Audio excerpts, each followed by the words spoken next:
في كارثة جديدة من كوارث الإهمال، قرية أدفا في محافظة سوهاج اتعرضت لغرق شبه كامل. مياه الصرف الصحي غمرت شوارع وبيوت نجع الدير بعد ما الساتر الترابي حوالين محطة المعالجة انهار فجأة. الناس هناك صحيوا على مياه بتدخل بيوتهم ومعاها ريحة وحشرات وأذى. تخيل تبقى نايم تلاقي المية مغرقة الأرض والعيال حواليك بتعيط والمواشي بتغرق. السبب؟ ببساطة إهمال وصيانة معدومة.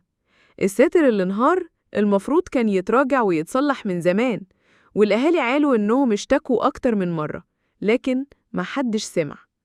المية وصلت لحدود 20 سنتي جوه البيوت، والمصيبة إن الموضوع موقفش عند كده، في أضرار كبيرة في البيوت وفي ناس فقدت مشيتها، والقرية كلها عايشة في حالة هلع.